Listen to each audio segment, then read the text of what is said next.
პაპამ ერთხელ თველში დაპატიჟა ქართველები, იმერლები, გურულები, მეგრელები, რაჯველები.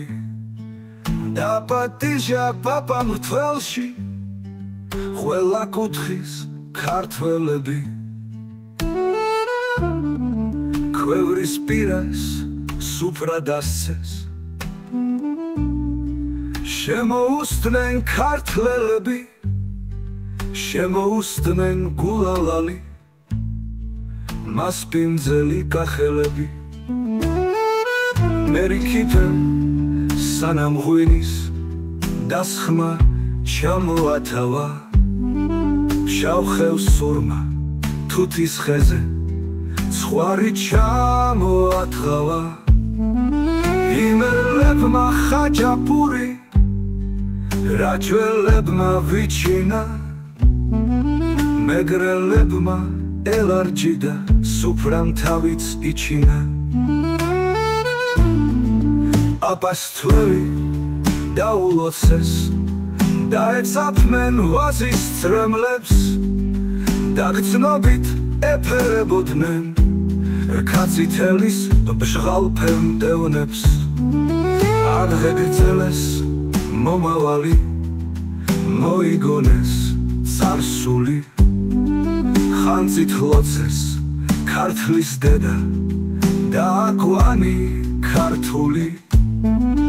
მოიგონეს მამულქებად დაყიდული მონები, ქართლის ფარად აღმართული არაგველი ლომები.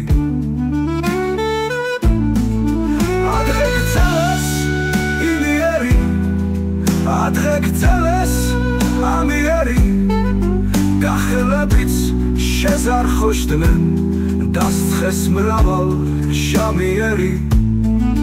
გურულებმა კრიმაჯულით სუფრას თავბრუახვიეს, მეგრელებმა დიდო უნანა კოსნის ენით აფქვიეს.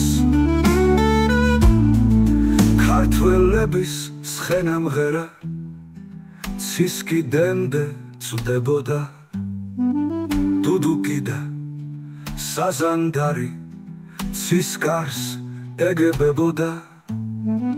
ჩაქრულოს როცა მღეროდნენ, ხმა შემოესმათ თებიდან, ბანსამირანი აძლევდათ კავკასიონის ქედიდან.